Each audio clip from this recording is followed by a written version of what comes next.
ഗർഭധാരണത്തിന് ഏറ്റവും അനുയോജ്യമായ sex position ഏതാണ്? പല ദമ്പതികൾക്കും അറിയുവാൻ വളരെ താല്പര്യമുള്ള എന്നാൽ ചോദിക്കുവാൻ മടി കാണിക്കുന്ന ഒരു ചോദ്യമാണ് ഇത്. കാല് തലയ്ക്ക് മുകളിൽ വെച്ച് സെക്സ് ചെയ്യണം, സെക്സിന് ശേഷം ചാടി എണീക്കരുത്, ചില സെക്സ് പൊസിഷനുകൾക്ക് മാജിക് പവർ ഉണ്ട് എന്ന് തുടങ്ങി വളരെയധികം കഥകളും തെറ്റിദ്ധാരണകളും ഒക്കെ കേട്ടാണ് നമ്മൾ പലരും ഒരു ദാമ്പത്യ ബന്ധത്തിൽ പ്രവേശിക്കുന്നത് തന്നെ. ഈ സിനിമകളിലൊക്കെ കാണുന്നതല്ലാതെ ശാസ്ത്രം ഈ ഒരു വിഷയത്തെപ്പറ്റി എന്താണ് പറയുന്നതെന്ന് ഇപ്പോഴും നമുക്ക് വ്യക്തമായ ഒരു ധാരണയില്ല. ഇന്നത്തെ എൻ്റെ ഈ വീഡിയോയുടെ ലക്ഷ്യം ഈ ഒരു വിഷയത്തിൽ സത്യം എന്താണ് എന്ന് കണ്ടുപിടിക്കുകയാണ്. അതിനുവേണ്ടി ഇന്ന് നമ്മളോടൊപ്പം ചേരുന്നത് അമേരിക്കയിലെ പ്രശസ്ത സെക്സ് തെറാപ്പിസ്റ്റും ബെസ്റ്റ് സെല്ലിംഗ് എഴുത്തുകാരിയുമായ ഡോക്ടർ എമിലി ജമേയയാണ്. ഡോക്ടർ എമിലിയുടെ ഏറ്റവും പുതിയ പുസ്തകമായ അനാറ്റമി ഓഫ് ഡിസയർ കഴിഞ്ഞ നവംബറിലാണ് അമേരിക്കയിൽ പബ്ലിഷ് ചെയ്തത്.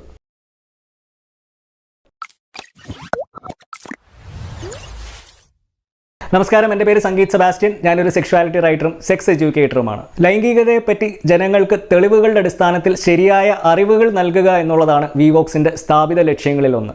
പക്ഷേ ആ ഒരു ദൗത്യം വിജയിക്കണമെന്നുണ്ടെങ്കിൽ എനിക്ക് നിങ്ങളുടെ സഹായം കൂടിയേ തീരൂ. കാരണം വിവോക്സ് വളരുന്നതിനനുസരിച്ച് ലോകത്തിലെ തന്നെ പ്രസിദ്ധരായിട്ടുള്ള സെക്ഷുവാലിറ്റി എക്സ്പേർട്സുകളെ എനിക്ക് നിങ്ങളുടെ മുമ്പിൽ കൊണ്ടുവരാൻ സാധിക്കും. അപ്പോൾ ദയവായി സബ്സ്ക്രൈബ് ചെയ്ത് വീഡിയോസ് മറ്റുള്ളവരിലെത്തിക്കാൻ പരമാവധി സഹായിക്കുക. ഗർഭധാരണത്തിന് ഏറ്റവും അനുയോജ്യമായ സെക്സ് പൊസിഷൻ ഉണ്ടോ? സെക്സ് തെറാപ്പിസ്റ്റും എഴുത്തുകാരിയുമായ ഡോക്ടർ എമിലി ജമേയ അമേരിക്കയിലെ ഹ്യൂസ്റ്റൺ എന്ന് പറയുന്ന നഗരത്തിലാണ് ജീവിക്കുന്നത്. വളരെയധികം ഏഷ്യക്കാരുള്ള ഒരു നഗരം കൂടിയാണ് ഈ ഹ്യൂസ്റ്റൺ. തന്നെ കാണാൻ വരുന്ന പല ഏഷ്യൻ ദമ്പതികളും ഇതേ ചോദ്യം തന്നെ ചോദിക്കാറുണ്ട് എന്ന് ഡോക്ടർ എമിലി പറയുകയുണ്ടായി. സത്യം പറഞ്ഞാൽ ഗർഭധാരണത്തിനോ അല്ലെങ്കിൽ ദാമ്പത്യ ബന്ധത്തിൻ്റെ പൂർത്തീകരണത്തിനോ ഒന്നും തന്നെ ഏറ്റവും ഉചിതമായ ഒരു സെക്സ് പൊസിഷൻ എന്നൊന്നില്ല.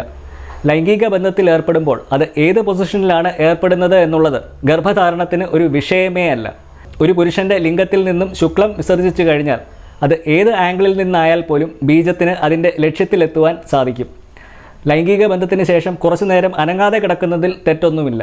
അല്ലാതെ ഗർഭധാരണത്തിന് വേണ്ടി പ്രത്യേകിച്ചും കാല് തലയ്ക്ക് മുകളിൽ വെച്ച് സെക്സ് ചെയ്യേണ്ട ആവശ്യമൊന്നുമില്ല. ഇവിടെ സത്യത്തിൽ സെക്സ് പൊസിഷനെക്കാട്ടിലും ദമ്പതികൾ അറിഞ്ഞിരിക്കേണ്ടത് പല സ്ത്രീകൾക്കും സെക്സിൽ ഏർപ്പെടുമ്പോൾ ഉണ്ടാകാൻ സാധ്യതയുള്ള വേദനയെപ്പറ്റിയാണ്. എന്തുകൊണ്ടാണ് ഇത് സംഭവിക്കുന്നത്?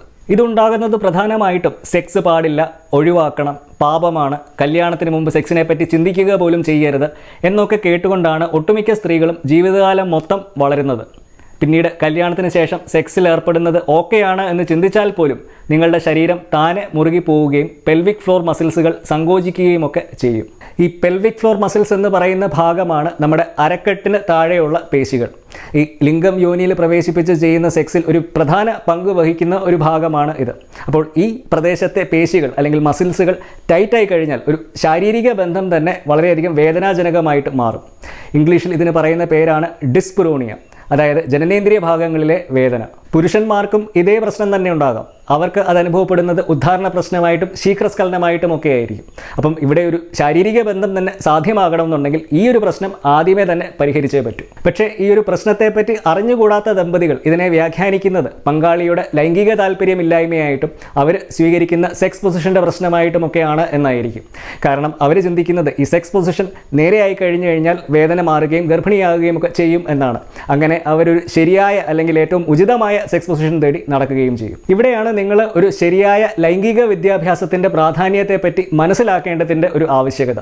നമ്മളുടെ സമൂഹത്തിൽ ഈ ലൈംഗിക ബന്ധം എന്ന് പറയുന്നത് കല്യാണത്തിന് ശേഷം സ്വിച്ച് ഇട്ട മാതിരി ഓട്ടോമാറ്റിക്കായിട്ട് നടക്കുന്ന ഒരു പ്രക്രിയയായിട്ടാണ് ഇപ്പോഴും മനസ്സിലാക്കി വെച്ചിരിക്കുന്നത്. ഇത് പല ദമ്പതികളിലും അവരുടെ ശാരീരിക ബന്ധം തന്നെ ഇല്ലാതാക്കുകയും ചെയ്യും. ഈ ഒരു പ്രശ്നം പരിഹരിക്കാൻ ദമ്പതികൾ വരുത്തേണ്ട ആദ്യത്തെ മാറ്റം അവരുടെ ചിന്താഗതിയിലാണ്. അതായത് ലൈംഗികത പുരുഷൻ്റെ ഉദ്ധാരണത്തോടുകൂടെ ആരംഭിക്കുകയും പുരുഷൻ്റെ രതിമൂർച്ചയോടുകൂടെ അവസാനിക്കുകയും ചെയ്യും എന്ന് സമൂഹം പഠിപ്പിക്കുന്ന ചിന്താഗതിയിലുള്ള മാറ്റം. കാരണം ഈ ഒരു ചിന്താഗതി അവിടെ കൂടുതൽ സമ്മർദ്ദമുണ്ടാക്കാൻ മാത്രമേ സഹായിക്കുകയുള്ളൂ. ഒരു സ്ത്രീയുടെ മുറുകിയ ശരീരവും പേശികളുമൊക്കെ അയക്കുവാൻ ഏറ്റവും നല്ല മാർഗം പരസ്പരം സമയമെടുത്ത് കൂടുതൽ സുരക്ഷിതത്വബോധവും വിശ്വാസവുമൊക്കെ ഉണ്ടാക്കുകയാണ്.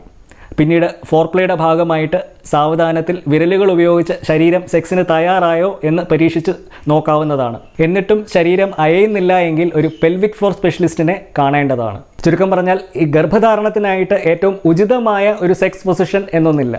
ശുക്ലത്തിലെ ബീജങ്ങൾക്ക് അവയുടെ ലക്ഷ്യസ്ഥാനത്തെത്തുവാൻ, അതായത് അണ്ഡവുമായിട്ട് ചേരുവാൻ, സ്വന്തമായിട്ട് സഞ്ചരിക്കാനുള്ള ഒരു കഴിവുണ്ട്. ഈ റോക്കറ്റൊക്കെ പോകുന്നത് പോലെയാണ് അവയുടെ യാത്ര.